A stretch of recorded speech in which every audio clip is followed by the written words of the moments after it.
Puji Tuhan, terima kasih pada tim pelayan mimbar, khususnya tim musik. Lagu inilah yang mendasari firman Tuhan pada saat pagi hari ini. Mari langsung kita lihat, kita buka dalam Yesaya 30 ayat 18 sampai 20.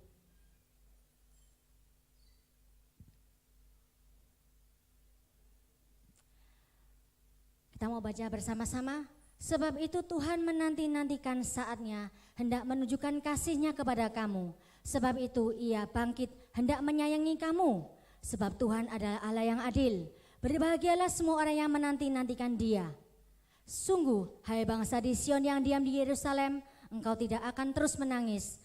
Tentulah Tuhan akan mengasihi engkau apabila engkau berseru-seru. Pada saat Ia mendengar teriakmu, Ia akan menjawab. Dan walaupun Tuhan memberi kamu roti dan air serba sedikit, namun pengajarmu tidak akan menyembunyikan diri lagi, tetapi matamu akan terus melihat Dia. Amin saudara. Sesuai enggak? Kalau Tuhan memberikan hikmat, rema bagi kita semua, tentunya ini semua adalah maksud Tuhan. Supaya apa? Semua kita semua dikuatkan, kita bertahan di dalam pandemi ini. Saya menyadari bahwa pandemi ini beberapa orang atau banyak orang di luar selalu teriak, mana-mana, kok gak pulih-pulih. Semuanya serba terbatas, gerak kita dibatasi, duduk aja dibatasi saudara. Betul ya, semua serba terbatas. Kalau ditanya, setiap orang pasti jawabannya apa yang paling kau ingin dalam hidup? Tentunya jawabannya banyaknya begini, yang gampang, aku ingin bahagia, betul ya? Tapi jujur saudara, kata bahagia itu adalah sesuatu kata yang abstrak, tidak fokus, tidak menjurus. Tetapi kalau kita menyebutkan, aku bahagia kalau aku banyak uang, boleh ya? Aku bahagia kalau aku sehat, boleh ya? Aku bahagia kalau aku bisa selalu menjadi berkat bagi gereja dan masyarakat. Itu macam-macam saudara, lebih fokus. Jadi kata-kata kita atau ucapan kita yang fokus tadi membantu kita untuk mewujudkan impian kita itu tadi. Jadi di dalam hidup ini tidak ada sesuatunya datar-datar saja. Selalu ada gelombangnya, ada tantangannya. Setuju ya? Firman Tuhan mengingatkan bahwa di dalam kesesakan, walaupun apa yang kau dapatkan serba sedikit pun, Tuhan tetap ada buat saudara dan saya, tidak berpaling. Ini firman Tuhan yang menguatkan. Berbahagialah orang yang menanti-nantikan Tuhan. Jadi kondisi yang kurang enak atau kurang nyaman ini bisa terjadi pada siapa saja saudara. Tidak ada satupun dari kita yang kebal. Amin. Sebenarnya semua ini tergantung bagaimana cara kita merespon, cara kita melihat sebuah masalah tadi. Cara kita merespon sebuah masalah lah yang membuat menjadi masalah. Cara kita merespon sebuah masalah tadi yang menjadikan masalah. Itu saudara. Saya akan jelaskan lebih lanjut. Jadi cara kita merespon masalah tentunya bermacam-macam. Ada yang begitu dapat masalah, mereka kebanyakan paling banyak nomor 1 loh ya. Mesti bersungut-sungut, wah kok gini lagi sih, apes banget saya ini. Ada ya orang yang seperti itu ya, ada yang tersungkur, ada yang meratapi nasib, ada yang menyerah, ya wis lah memang hidupku ya memang cuma begini-begini aja, artinya sudah menyerah saudara. Ada lagi yang pikirannya positif, ya sudah masalah boleh ada tapi aku harus bangkit. Bagaimana cara memecahkan masalah itulah yang menjadi fokus. Itu yang membedakan antara pemenang atau tidak. Saudara mau jadi pemenang bukan? Amin. Ya, kita harus merespon segala sesuatu dengan baik. Jangan sampai kena tipu daya iblis. Respon kita adalah awal. Kalau respon kita baik, maka tindakan kita baik atau buruk? Baik. Kalau respon kita jelek, maka tindakan kita pasti salah juga. Karena apa? Pada saat kita merespon sesuatu dengan kurang baik, maka informasi negatif itulah yang akan diproses oleh otak kita. Jadi sebenarnya tubuh, pikiran itu saling berhubungan saudara. Hati-hati menggunakan akal pikiran kita saudara. Kalau kita meresponnya positif, tentunya semua akan positif semua. Kalau kita belum sudah menyerah atau negatif, tentunya semuanya pasti akan tidak baik juga akhirnya. Jadi respon kita menentukan action kita, akhirnya berhubungan dengan hasil akhir kita. Kalau saudara mau hasil akhirnya bagus, ya respon pertama harus bagus dulu. Setelah itu memikirkan tindakan apa. Baru saudara bisa melihat akhir dari tindakan kita itu hasilnya bagaimana. Rata-rata seperti itu. Respon baik, tindakan baik, output atau outcome juga baik. Respon jelek, negatif, tindakan pasti negatif. Akhirnya outcome-nya juga enggak bagus. Itu tadi saudara. Kalau dibilang secara keseluruhan bahwa asal mula masalah itu bukan dari mana-mana saudara. Survei membuktikan bahwa asal mula masalah itu berasal dari diri kita. 80%. Banyak ya. Kita bilang 50% ke atas saja udah besar ya. Tapi ini survei membuktikan bahwa 80% masalah berasal dari diri kita. 20%-nya baru dari luar, murni itu. Jadi cara kita merespon sebuah masalah itulah yang menjadi masalah dalam hidup kita. Jadi pandemi ini hati-hati, banyak orang yang mengalami ketidaknyamanan. Akhirnya sedikit-sedikit orang akan berkata, aku stres sih, aku depresi. Sering enggak ada kata-kata seperti itu? Sering terucap enggak? Hati-hati dalam ucapan. Stres itu apa tuh saudara? Stres itu berbicara tentang kekhawatiran atau kecemasan. Ya. Mari kita lihat dalam Alkitab. Jadi hal yang pertama yang harus kita singkirkan adalah rasa khawatir. Di dalam Matius 6 ayat 25 sampai 34.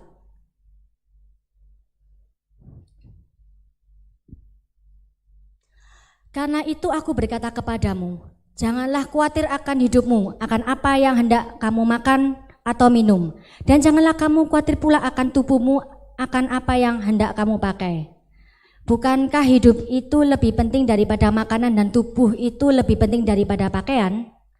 Pandanglah burung-burung di langit yang tidak menabur dan tidak menuai dan tidak mengumpulkan bekal dan seterusnya tadi. Kata-katanya bijak ya, jangan khawatir. Lagi, Lukas 12 ayat 22 sampai 31.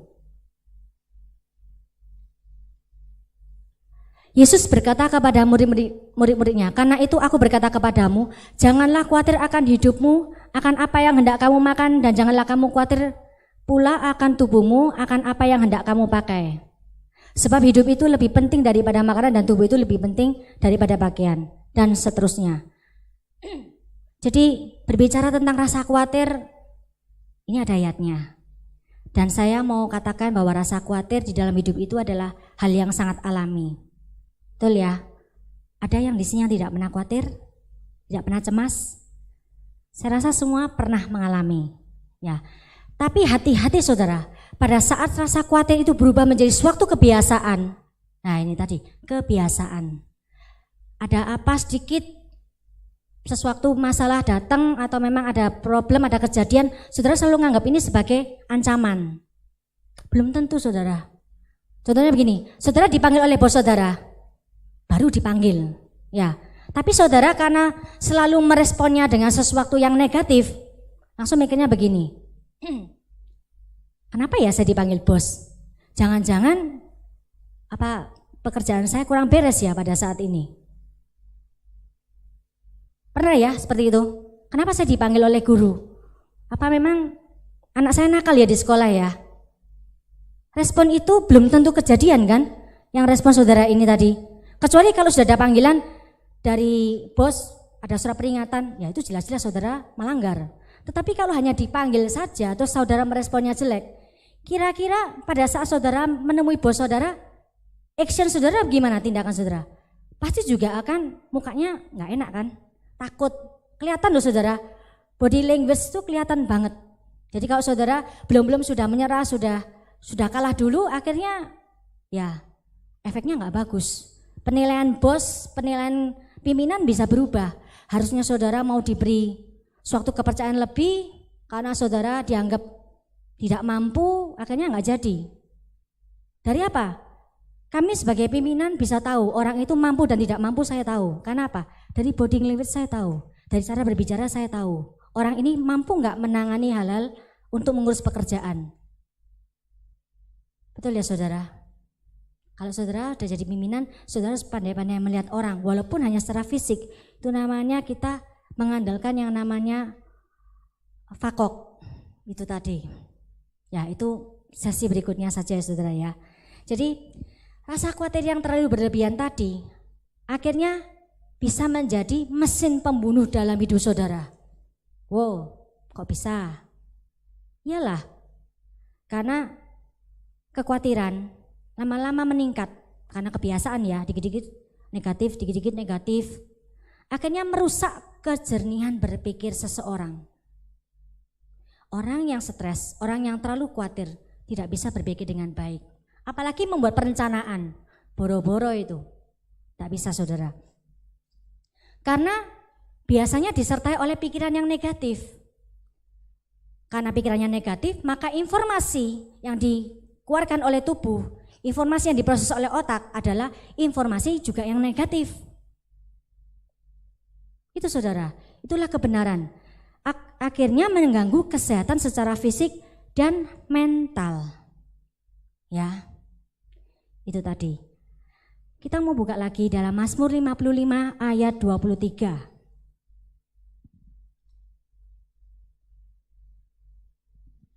Serahkanlah khawatirmu kepada Tuhan, maka Ia akan memelihara engkau.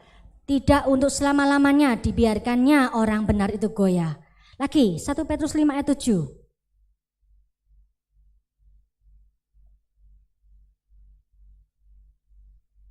Serahkanlah segala khawatirmu kepadanya, sebab Ia akan memelihara kamu. Lagi Filipi 4 ayat 6. Janganlah hendaknya kamu khawatir tentang apapun juga, tetapi nyatakanlah dalam segala hal keinginanmu kepada Allah dalam doa dan permohonan dengan ucapan syukur. Salah satu jurus pamungkas untuk menghilangkan rasa khawatir adalah mengucap syukur dalam segala hal. Amin saudara. Sesungguhnya tidaklah perlu kita mengkhawatirkan segala sesuatu itu secara berlebihan. Kadang orang mengkhawatirkan masa lalu. Apa toh yang mau dikhawatirkan masa lalu? Toh sudah terjadi. Kadang ada lagi orang yang khawatir akan masa depan. Saudara nggak bertindak, mau hasil apa? Betul ya? Setuju ya? Jadi action kita yang menentukan hasil akhirnya. Jadi kalau di Alkitab ditulis bahwa permohonan dengan ucapan syukur. Biasa kalau orang Kristen kalau tanya, apakah kamu bersyukur punya Tuhan yang seperti Dia? Jawabannya, ya aku bersyukur punya Tuhan Yesus. Aku bersyukur selalu. Nah sekarang kayak saya balik. Apa toh ciri-ciri orang yang kurang bersyukur tadi? Kalau bersyukur mungkin saudara bisa punya jawabannya ya. Punya jawabannya? Ciri-ciri orang yang bersyukur, udah tahu ya. Ciri-ciri orang yang selalu bersyukur, ya saya selalu bersyukur, saya selalu pokoknya tahu kalau Tuhan itu selalu memelihara saya, ya bersyukurlah dalam segala hal. Sekarang saya akan kasih kasih note untuk ciri-ciri orang yang kurang bersyukur. Apa ciri-cirinya? Setelah dianalisa, biasanya orang yang kurang bersyukur itu biasanya orangnya suka terus-menerus mengeluh. Mengeluh pekerjaannya. Mengeluh tentang istrinya, cerewet, bawel. Mengeluh tentang anak-anaknya, gak mentas-mentas wae. Tidur melulu. Nilainya selalu jelek. Itu mengeluh. Mengeluh biasanya dikaitkan dengan ketidakpuasan saudara. Tidak puas dengan istrinya. Tidak puas dengan suaminya yang dengan gaji-gaji seperti itu, dengan hidup seperti ini. Kowe kudune iso nguripi aku. Kenapa enggak bisa seperti dia? Ya, maaf, saya enggak bilang siapa-siapa ya. Tetapi kalau di sinetron tuh begitu ceritanya, ya. Kalau sinetron keluar filmnya berarti itu mungkin terjadi dalam kehidupan sehari-hari ya. Jadi itu, ketidakpuasan itulah yang membuat kita menjadi orang yang kurang bersyukur tadi. tidak puas dengan anaknya, tidak puas dengan teman-temannya, tidak puas dengan pekerjaannya, gajinya sedikit, bosnya cerewet, apalagi suka lembur, ya toh, teman-temannya selalu menindas dan lain sebagainya. Apa saja menjadi kekurangan, karena itu tadi tidak puas. Dan biasanya ciri-ciri orang seperti ini selalu cari kambing hitam. Nyalakan siapa? Nyalakan istrinya, nyalakan suaminya, nyalakan anaknya, nyalakan teman-temannya, nyalakan bosnya. Paling gampang itu, orang yang gak ada kok. Ya kan? Membenarkan diri sendiri, saudara. Itukah yang kita cari? Sebenarnya bukan itu, saudara. Untuk apa kita mencari? Cari aja jawabannya. Kalau saudara butuh uang, ayo kerja. Cari uang itu bagaimana? Jangan menyalahkan. Jangan cari mengapa kok hidupku kok cuma begini-begini saja. Kenapa kamu nggak bisa seperti dia? Itu namanya tidak bertanggung jawab kepada diri sendiri, saudara. Ya. Dia merasa hari-harinya penuh dengan penderitaan. Menderita banget. Saya adalah orang yang paling sial, saya adalah orang yang paling menderita. Itu yang terlontar. Mungkin gak terlontar, tapi pikirannya terus menuding, menuduh. Akibatnya apa? Stres, saudara. Ya, stres cuma gara-gara apa? Karena pemikiran yang negatif. Hati-hati, saudara. Akhirnya menjadi sakit-sakitan. Saya membaca di salah satu rubrik di Serba-Serbi bahwa salah satu untuk membuat orang berumur panjang, nomor satu adalah kendalikan pikiran emosimu. Betul ya? Ada yang baca enggak? Saya enggak baca semua, tapi di Serba-Serbi ada. Salah satu untuk membuat kita hidupnya lebih panjang, bukan karena kita makan bergizi, bukan, tetapi adalah cara kita mengendalikan pikiran dan emosi itu yang nomor satu. Nomor dua mungkin baru istirahat yang cukup dan lain sebagainya. Jadi nomor satu adalah pikiran kita, mindset kita yang dirubah. Apa tuh mindset, saudara? Pola berpikir, cara berpikir. Kalau cara berpikir saudara salah, semua jadi salah. Cara berpikir saudara mempengaruhi perilaku saudara sehari atau yang disebut attitude. Budaya kita, perilaku kita itu yang akan terjadi kemudian. Kalau saudara konseling, ya banyaknya konseling kemana-mana pun. Mungkin saudara akan menanyakan hal pada pokoknya, tapi sesungguhnya itu tidak akan membantu banyak. Maaf ya, bukan saya merendahkan kata konseling, bukan. Tetapi selama mindset itu tidak diperbaiki, saudara akan kejeglong itu lagi, kejeglong itu lagi, kejeglong itu lagi. Tidak akan selesai. Karena mindset tidak dirubah. Saudara suka berhutang, menghalalkan segala cara. Pokoknya kalau aku minta ini harus ada. Susah, saudara. Kalau saudara punya banyak uang gak apa-apa. Tetapi kalau yang uangnya cupet, uangnya cuma terbatas, bagaimana? Ini yang harus dirubah mindset pola pikir yang seperti ini. Karena apa? Terlalu menggampangkan kehidupan itu bagaimana? Itu tadi, saudara. Jadi berbicara tentang stres, apa tuh ciri-ciri orang yang stres? Tanda-tanda yang pertama mungkin asam lambungnya sering naik. Aduh, perutku sakit, asam lambungku naik. Kalau memang saudara telat makan, tidak apa-apa. Tetapi kalau tidak ada angin, tidak ada hujan, makan sudah baik, tidur sudah cukup, ternyata asam lambungnya naik, tiba-tiba perut saudara sakit. Hati-hati, saudara, mungkin saudara sudah terserang stres. Ya, ada lagi, kepalaku sering pusing, aduh pusing, ini gimana? Aku tak tidur dulu ya. Gak bisa ini ngapa-ngapa, pusing lagian. Sesak napas, gak ada angin, gak ada hujan, ventilasi juga bagus semua, perputaran udara juga bagus, ternyata sesak napas. Hati-hati, saudara, itu bisa menjadi salah satu tanda. Insomnia, gangguan tidak bisa tidur, gelisah, lemas, sering bingung, tanya apa ngeblank, hati-hati. Nafsu makan berkurang, sering marah-marah, itu juga sama. Gak ada angin, gak ada hujan, marah-marah. Dan mungkin terpuruk akhirnya. Itu, saudara. Jadi sebenarnya tubuh itu mengeluarkan sinyal, saudara. Kalau saudara pandai menyingkapi tubuh, saudara akan tahu bahwa salah satu sinyal ini pada saat bekerja saudara harus ingat, ternyata pada saat ini tiba-tiba asam lambung saya meningkat. Rasanya kok nggak enak ya. Saudara harus ingat akan pesan saya maksudnya. Oh ya, mungkin harus diteliti. Apakah ada masalah dalam hidup ini ya? Mungkin ada masalah yang tadi kebawa sampai sekarang. Secara tidak sadar saya terus memikirkannya. Walaupun saudara tidak mengutarakan, tetapi alam bawah sadar saudara memproses terus menerus. Menjadi sesuatu pikiran, kecemasan yang tiada hentinya. Itu tadi. Hati-hati juga kalau stres sudah arahnya ke depresi saudara. Orang sering bilang kan, aku depresi. Emang enak depresi itu? Depresi itu apa toh? Sebuah kondisi gangguan kejiwaan saudara. Beda halnya dengan sedih, saudara murung, saudara bad mood, itu bukan depresi. Kadang orang bilang kalau bad mood itu sudah dibilangnya depresi. Enggak begitu. Depresi itu gangguan kejiwaan. Dan biasanya diperlukan perawatan oleh staf khusus. Ya, itu. Jadi secara menyeluruh, ciri-ciri orang yang punya depresi adalah biasanya struktur biologisnya terganggu. Pikirannya juga secara emosi terganggu juga. Dan biasanya orang yang depresi tidak mendapat dukungan sosial dari manapun. Semua dipikir sendiri. Hati-hati saudara. Orang yang suka bertanya pada diri sendiri itu biasanya rentan banget untuk kena depresi. Ciri-ciri orang depresi apa toh? Sulit merasakan kesenangan saudara. Ini gak enak, itu gak enak. Pokoknya semua gak menarik lah.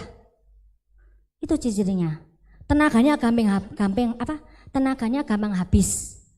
Baru aja keluar rumah, aduh aku ngantuk, aku capek, aku tak tidur lagi. Itu tenaganya sempat habis. Gak tahu, tiba-tiba kenapa habis itu bisa terjadi saudara. Kalau orang yang depresi, perhatiannya terganggu. Yang ngeblank tadi. Tidak termotivasi oleh hal-hal tertentu. Biasa ini menarik, biasa kalau ditanya ini seneng, tiba-tiba udah wes aku hari ini gak mau melakukan apa-apa. Aku tak di rumah aja, aku tak nyepi aja di rumah, aku tak merenung aja. Hati-hati saudara. Terus-terusan 2 minggu, depresi bener saudara. 2 minggu. Kalau stres itu berlebihan aja. Paling asam lambung naik, tapi begitu 2 minggu. Wah, saudara bisa masuk RSC saudara. Yang paling ditakutkan di dalam depresi adalah sifat memamah biaknya. Jangan dipikir hanya binatang aja ya yang memamah biak. Manusia ternyata orang yang mengalami depresi, ternyata mereka juga punya sifat memamah biak. Suatu proses yang tidak ada habis-habisnya. Pikiran masuk diolah. Kalau masuk diolah jadi jawaban enak ya saudara ya. Benar itu. Tapi biasanya orang yang mengalami depresi, setiap apapun yang masuk diolah, ditanyakan lagi. Setelah ditanyakan lagi, dikeluarkan lagi, ditanyakan lagi. Gak habis-habisnya. Itulah kenapa dia menjadi depresi. Jawabannya cuma satu, kata why atau kenapa. Kenapa saya mengalami kegagalan? Kenapa saya tidak bisa seperti dia? Jawabannya selalu akan kembali ke yang pertama. Kenapa saya gagal? Ya karena memang saya miskin. Jadi saya gagal. Kenapa kamu kok miskin?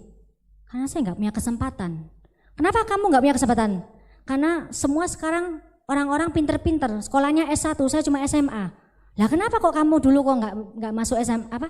Kenapa kok nggak masuk perkuliahan sehingga kamu kalah? Ya karena memang tidak ada jalan untuk punya uang, nggak punya biaya. Kenapa nggak? Ya itu tadi ditanya, akhirnya nggak menyelesaikan masalah. Itu ciri-ciri orang depresi seperti itu. Hati-hati, jangan terjebak oleh stres ataupun depresi. Amin saudara. Jadi asal mulanya dari siapa? Dari luarkah? Dari mana? Dari kita sendiri. Yang harus diubah adalah mindset saudara, pola pikir saudara, kebiasaan saudara, budaya kita juga. sikap kita, perilaku kita, semua harus dibongkar, harus dibenahi dulu. Baru saudara mau menuju hal yang diidamkan. Saya paham kenapa orang bisa khawatir. Karena apa? Tuntutan. Apalagi yang sudah punya keluarga, punya anak, ya semuanya tidak terelakkan. Apalagi sekarang ada yang namanya sosial media. Instagram kah, Facebook kah, Twitter kah, mengganggu loh saudara. Sehingga membuat kita merasa, aku kok orang yang bukan eksis ya. Jadi pada berlomba-lomba, foto sana, foto sini, pergi sana, berlibur di foto, masukkan status, makan di sana, di foto, masukkan status. Kalau yang di status cuma makanannya nggak apa-apa, kadang dia juga berselfie ria. Buat apa saudara? Ya mungkin kalau saudara memang kerjanya di bidang itu memang sebagai YouTuber ya, menampilkan betapa enaknya makanan ini, it's okay, ada tujuannya. Tetapi kalau hanya untuk kepuasan diri sendiri, apa yang mau dipuaskan? Ya itulah yang harus dikembalikan kepada saudara pada saat saudara memposting segala sesuatu itu tadi. Untuk apa dulu gitu loh. Kalau memang berguna, it's okay saudara. Tetapi kalau hanya untuk menuruti dunia-dunia yang nggak benar itu, buat apa gitu loh saudara. Saya tidak melihat adanya sesuatu nilai plus pada saat kita posting sesuatu yang tidak berguna tadi. Ya sekedar lihat aja supaya nggak dianggap ketinggalan zaman ya. Saya punya IG, saya juga punya Facebook, tapi saya nganggapnya saya punya IG itu hanya untuk mengingatkan saya saja bahwa ini ada masa-masa seperti ini. Itu aja. Nggak berniat untuk jor-joran untuk menampilkan pada dunia, ini loh aku sudah bisa kesini, ini loh ini gini begini. Enggak ada begitu. Ya kembali lagi, yang mengerti diri kita sendiri adalah ya diri kita saudara, bukan Pak Gembala. Jadi saudara harus tahu apa yang sebenarnya saudara inginkan, apakah tujuannya itu sesuai enggak untuk diri saya atau tidak. Yang sesuai dengan orang lain belum tentu sesuai dengan diri saudara. Itu yang harus diingat-ingat, mindset lagi. Kembali ke cara berpikir, pola berpikir, supaya kita nggak terjebak. Supaya ini tadi loh, jangan sampai stres, jangan sampai depresi, rugi saudara. Ya, 1 Timotius 6 ayat 9. Sebentar, sebelumnya saya mau ke Ayub. Ayub 3 ayat 25. Karena yang kutakutkan, itulah yang akan menimpa aku, dan yang kucemaskan, itulah yang mendatangi aku. Itu loh firman Tuhan. Bahwa apa yang saudara takutkan, itu akan menimpa saudara. Dan yang saudara cemaskan, yang akan datang ke kehidupan saudara. Memang saudara mau? Itu Alkitab berkatanya begitu. Amin saudara. Jadi mindset itu laki-laki yang harus kita bongkar, kita benahi. Ya, jadi supaya kecemasan hilang, kekhawatiran tadi hilang, harus bagaimana? Saudara harus punya kuncinya, yaitu apa? Saudara harus tenang. Ngomong tenang aja gampang ya. Ngomong kata tenang, ya biasa kan kalau saudara bilang, aku butuh ini loh. Ya biasa, jawaban rata-rata orang adalah sabar, tenang dulu biar bisa mikir. Ya, sebenarnya bukan itu jawabannya. Jawabannya adalah, saudara paling tahu. Kalau memang saudara hari ini lagi butuh uang, berarti apa? Yang harus dibenahi adalah akarnya. Berarti apa? Saudara harus menabung, saudara harus punya uang lebih supaya bisa memenuhi semua kebutuhan keluarga. Ya, 1 Timotius 6 ayat 9 sampai 11. 6 ayat 8. Asal ada makanan dan pakaian cukuplah. Ayat 9. Tetapi mereka yang ingin kaya terjatuh ke dalam pencobaan, ke dalam jerat, dan ke dalam berbagai nafsu yang hampa dan yang mencelakakan, yang menenggelamkan manusia ke dalam keruntuhan dan kebinasaan. Karena akar segala kejahatan ialah cinta uang, sebab oleh memburu uanglah beberapa orang telah menyimpang dari iman dan menyiksa dirinya dengan berbagai duka. Betul ya saudara? Ini firman Tuhan. Boleh disimpulkan bahwa masalah itu terjadi di dalam keluarga, di dalam diri kita. Terkadang kita terlalu memaksakan diri yang bukan levelnya. Apa artinya itu? Contohnya begini. Harusnya saya makan itu bisanya di pinggir jalan. Dengan nominal makan itu sekali makan 10.000. Tetapi saya memaksakan makan untuk di restoran dengan budget satu orang 50.000. Timpang enggak? Uang saudara cukup untuk 10.000, tetapi saudara memaksakan 50.000. Terus 40.000 ini siapa yang mau nanggung? Gitu loh saudara. Harus bisa membuat perencanaan dalam hidup. Saudara punya gaji, harus dipisah-pisah untuk makan berapa, ya, bayar listrik berapa, bayar air berapa, untuk keperluan anak-anak berapa. Jangan lupa menyisihkan tabungan. Ada kata pepatah, sedikit lama-lama menjadi bukit. Ya, itulah prinsip tabungan.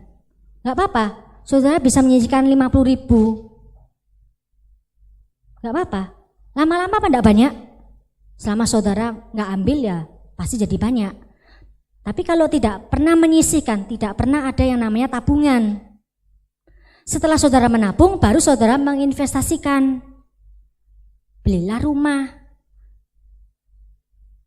Kalau bisa beli rumah, bisa menyewakan, bisa buka kos-kosan, dan lain sebagainya saudara. Investasi, beli emas, kalau naik dijual. Ya, itu ciri-ciri orang yang sukses begitu. Bukan pada saat dia mendapatkan pendapatan loh, bukan. Pada saat dia menabung. Itulah jalan menuju menjadi kaya, menjadi cukup itu seperti itu saudara. Ya. Seringkali manusia itu memenuhi kebutuhan bukan pada sesuatu yang apa dia butuhkan, tetapi pada sesuatu yang dia inginkan. Ya. Saya kasih contoh ya. Saya ingin membeli sepatu warna hitam untuk pelayanan. Ya, karena kalau pelayanan nggak boleh pakai sepatu putih. Betul ya, harus pakai sepatu warna hitam. Berarti mereknya bebas nggak? Harusnya bebas. Tetapi pada saat saudara mulai mengganti menjadi keinginan yang lebih, saya ingin membeli sepatu hitam untuk pelayanan dengan merek, contohnya Belly atau mungkin mereknya Charles & Kate. Akhirnya jadi mahal saudara. Akhirnya saudara bukan membeli sesuatu atas apa yang saudara butuhkan, tetapi saudara membeli atas keinginan. Nanti bilangnya sudah berbicara tentang gengsi. Berapa banyak orang yang terjerat oleh kata gengsi tadi. Nggak bisa teman-temanku gereja semuanya pakainya khas papis. Harus beli khas papis biar sama, nggak malu-maluin. Baju, kalau nggak merek ini aku nggak mau, malu dong sama Pak Gembala. Ya ini contoh. Ya, itu bisa loh saudara terjadi. Karena apa? Rumput tetangga selalu lebih jauh dari rumput kita, halaman kita gitu loh saudara. Itu lumrah, tetapi jangan biarkan kelumrahan itu menyerang saudara. Karena saudara akan pada akhirnya akan ini loh, menyiksa diri dengan berbagai-bagai duka. Endingnya enggak enak saudara. Ya. Lagi, jelas-jelas ya ini masa-masa kita mau memasukkan anak-anak sekolah, betul ya? Bulan Juli ya. Siapa yang punya anak yang mau masuk sekolah mungkin boleh angkat tangan. Enggak ada ya? Ya, berarti aman. Saya akan cerita.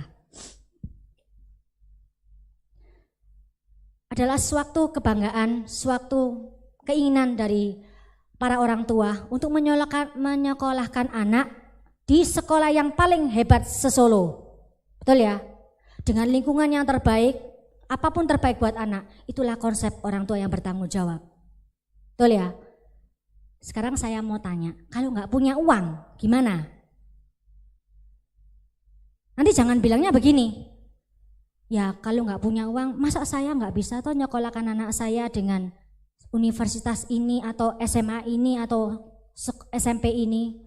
Kasianlah nanti jadi apa kalau nggak bisa sekolah di universitas, kan kasihan mosok cuma pendidikannya SMA saja. Lagi-lagi mindset saudara. Siapa yang bilang nggak sekolah? Bagi saya untuk sekarang ini S1 minim. Jadi kalau yang SMA cepet-cepet daftar kalau umurnya masih nututi.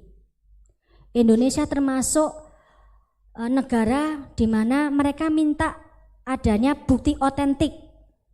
Saudara, walaupun sehebat apapun di dalam suatu perusahaan, kalau tidak punya pendidikan atau secara akademis yang memadai, tidak bisa naik pangkat. Betul ya? Disadari kan? SMA terus, pinternya kayak apa? Ya tetap, ya jadi kepala bagian terus saja. Nggak akan naik-naik, kan apa? Kalah dengan yang muda-muda, S1, S2, ada mungkin S3. Tetapi bukan berarti saudara pada saat sekarang ini memaksakan diri untuk mencapainya. Mindset yang dirubah, apa? Ditunda. Memang kalau ditunda, nggak apa-apa kan? Saudara mamanya tahun ini lulus, ini contoh ada anak saudara lulus, ditunda tahun depan nggak apa-apa toh. Tapi jangan bilang karena ditunda saya tak nganggur di rumah, saya tak tidur-tiduran saja, ya jangan. Itu nggak jadi berkat, jadi batu sandungan ya toh. Masa makan tidur. Tapi apa? Mungkin saudara bisa mulai sedikit-sedikit membantu orang tua online ya. Sekarang bisnis online gampang loh. Buka Shopee, buka Tokopedia, foto masukkan. Ya kalau Tuhan memberkati jerih payah saudara, pasti nyantol satu-satu. Betul nggak? Asal ada usaha, di situ pasti, di mana ada kemauan, di situ pasti ada jalan. Jadi jangan males mikir. Kalau kita berusaha, tidak ada satupun jalan yang akan tertutup. Tapi kalau kita tidak pernah berusaha memikirkan, akhirnya ya jadilah seperti apa yang kau inginkan. Amin saudara. Dalam hidup ini pinter itu harus, tetapi pinter-pinter lebih harus lagi. Artinya apa? Fleksibel diperlukan. Itu tadi. Kalau hari ini tidak bisa sekolah tahun ini, ya tahun depan. Yang penting kan sekolah. Kalau nggak bisa sekolah di universitas yang mahal, contohnya BINUS ya Jakarta. Itu impiannya si anak katanya, gitu ya. Terus apa nggak sekolah? Ya harus sekolah, carikan aja sekolah yang sesuai dengan kantong kita, sesuai dengan ekonomi kita. Maka itu kita harus banyak-banyak komunikasi dengan si anak. Jangan dibiarkan anak itu punya keinginan diumbar, diarahkan. Maaf nak, mama ini masih nggak punya, bukan ngomong nggak punya uang ya. Nanti kalau nggak punya uang, nanti nggak punya uang beneran nanti. Bilang aja, maaf ini bulan ini mama banyak pengeluaran, ya. Ini juga nggak ada spare uang lebih untuk menyekolahkan kamu, untuk BINUS, karena BINUS itu mungkin masuknya uang pangkalnya mungkin 50 juta lah, mama punyanya cuma 2 juta kan ya jauh ya. Ya guyon sama anak kan boleh. Lah menurut kamu gimana? Masa kamu pingin mama berhutang? Oh ya enggak mah, biasanya kalau anak kan idealis, ya jangan mas saya nggak mau ngerepotkan mama, nanti saya tak kerja. Ya kita lihat responnya anak bagaimana ya. Itu pentingnya komunikasi seperti itu. Jangan semua diputusi oleh orang tua, jangan. Anak udah besar, dia bisa punya kemampuan berpikir, suruh mikir. Kalau nggak punya uang harus bagaimana? Nanti kan dia bisa jawab, gak usah saudara yang mengarahkan. Nanti si anak mikirnya mamaku nih pelit gitu aja gak mau. Ya bilang aja kondisinya. Itu lebih baik daripada saudara tidak pernah mengutarakan apa yang menjadi kesulitan dalam keluarga. Di dalam survei, pinter itu orang yang berprestasi atau pinter itu ya, bukan berprestasi, orang yang pinter dalam akademis itu hanya berefek dalam hidup hanya 7% saudara. Survei 7% itu pinter. Jadi saudara mamanya kumlot ataupun ya itu cuma berefek 7%. Sisanya apa? Ya pinter-pinter tadi, fleksibilitas. Orang yang fleksibel artinya adalah orang yang bisa ditempatkan di mana saja, bekerja apa saja, tidak hitungan, tidak apa. Pokoknya disuruh ini oke, suruh itu oke. Ya, yang penting tidak minta-minta, tidak bertentangan dengan hati nurani. Ya sudah jalan. Itu saudara, itu yang harus kita punya pengetahuan bahwa pinter itu hanya berefek 7% dalam hidup. Tetapi pinter-pinter lebih harus lagi. Ya. Harus punya backup keuangan. Gimana saudara? Paham? Sekarang saya mau kembali ke yang terakhir, yaitu kembali ke Yesaya tadi. Ya. Yesaya 30 ayat 18-20. Ini sesuai dengan kondisi kita. Pandemi ini tentunya menyisakan banyak cerita. Ada yang kehilangan pekerjaan, ada yang pendapatannya berkurang sehingga semua kebutuhannya yang harusnya dipenuhi akhirnya tidak bisa terlaksanakan. Biasanya mungkin makan bisa 1 hari 3 kali dengan menu 3 macam. Sayur ada, daging ada, mungkin dengan pencuci mulut ya atau apapun lah ya. Karena pandemi ini mengakibatkan berkurangnya pendapatan. Ya tidak usah dipaksakan. Yang 3 tadi nggak usah harus dilakukan juga. Yang penting apa? 4 sehat, 5 sempurna. Cari yang paling murah. Kalau biasanya makannya di Sun City, di Golden, di Hotel Alila, ya sekarang rodok ngemper City, ya di Jayawijaya kan banyak masih murah-murah. Apakah yang murah itu pasti tidak enak? Gimana? Jawabannya apa? Belum tentu. Saya mengalami. Apakah yang murahan ini tadi itu yang di Jayawijaya itu pasti tidak higienis? Belum tentu juga. Kadang orang berpikir kalau saya makan di restoran yang besar-besar tadi pasti secara gizi terpenuhi, secara kesehatan oke lah, proteinnya pokoknya dia nggak akan kasih kita yang barang yang jelek-jelek atau mungkin sesuatunya mesti baru. Ada lagi mungkin kalau makan di restoran yang besar apa itu kebersihannya terjamin. Enggak juga saudara, kita sekeluarga baru saja makan di suatu restoran yang cukup mahal, itu karena dagingnya mungkin lama atau bagaimana, akhirnya itu salah satu anggota keluarga saya ada yang sakit. Karena apa? Keracunan makanan, mungkin karena ya tadi dagingnya tidak fresh tadi, atau mungkin dia tidak menggorengnya dengan baik. Itu. Jadi jangan terpatri oleh harga yang mahal, tempat yang bagus. Lagi-lagi apa? Mindset yang dirubah. Tidak selamanya barang yang murahan itu pasti tidak bergizi, pasti tidak higienis. Ya memang kalau yang murahan pasti nggak ada gengsi. Betul ya? Mana ada orang yang murahan bilangnya gengsi? Nggak ada. Tapi maaf, kalau kita terus mengikuti gengsi, ya akhirnya saudara akan terjebak oleh kebutuhan yang tidak perlu. Bisa ngirit tapi nggak bisa ngirit, akhirnya saudara nggak bisa nabung, nggak bisa punya rumah, nggak bisa nyekolahkan anak, akhirnya mindsetnya apa? Ada tadi, akhirnya cari jalan pintas yang paling gampang apa? Hutang saudara. Nembung sana, nembung sini, hanya untuk memenuhi kebutuhan saudara, yang sebenarnya masih bisa itu diungkret. Saya kalau bilang bahasa Jawanya diungkret, artinya apa? Itu di 50.000, kita sederhanakan menjadi 10.000. Kita cari menu yang 10.000 tadi. Harus pinter-pinter. Itu tadi, fleksibilitas tinggi. Itu yang akan menyelamatkan saudara dari pandemi ini. Orang yang boros tidak akan selamat dari pandemi. Ujung-ujungnya stres, ujung-ujungnya depresi. Ujung-ujungnya tiap hari konseling. Maaf ya. Saya nggak tahu loh di sini yang konseling dengan Pak Gembala, saya nggak tahu.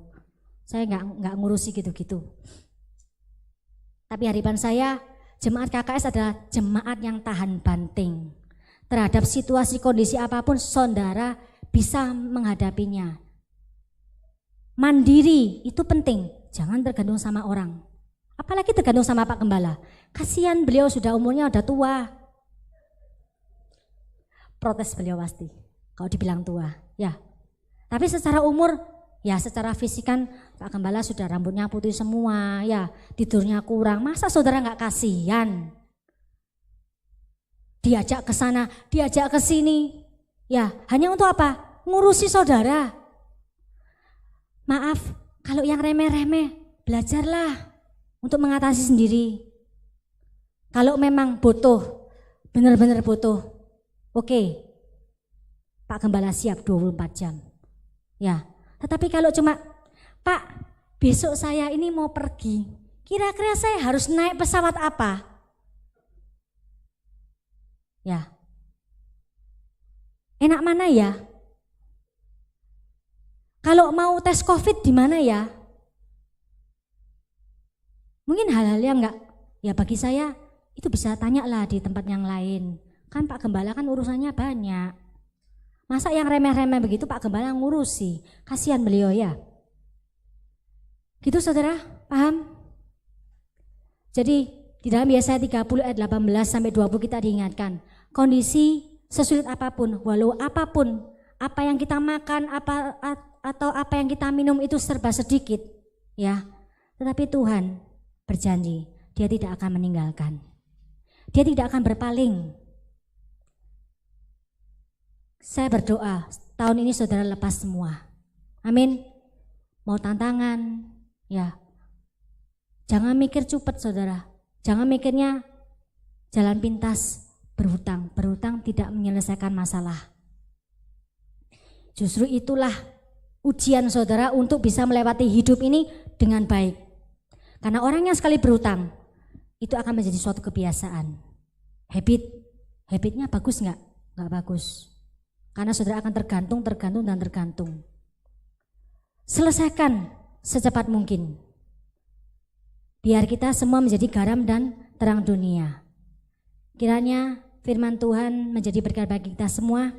Mari sama-sama kita mau tundukkan kepala. Kita mau merenungkan akan kasih Tuhan. Kita mau jadi manusia baru. Manusia dengan mindset, pola pikir yang benar. Setiap apapun yang saudara dengar pada saat ini adalah kebenaran dari firman Tuhan. Jangan ditolak. Biarlah ini menjadi tuntunan saudara pada saat ini dan kemudian hari. Tuhan pasti akan tolong. Tuhan akan buka jalan. Tidak ada satupun dari kita yang tidak diselamatkan. Itulah janji Tuhan. Bahkan di dalam lagunya, siapa yang menanti-nanti Dia tidak akan dibiarkan menderita. Kalau pada saat ini ada yang mengalami penderitaan yang panjang oleh karena akibat hutang, oleh karena kesalahan di dalam berpikir, karena kesalahan dalam diri sendiri yang mengakibatkan efek yang panjang terhadap kehidupan saudara dan keluarga. Mari sama-sama kita mau minta dengan kerendahan hati. Kita mau memperbaiki diri kita, berjanji bahwa kita mau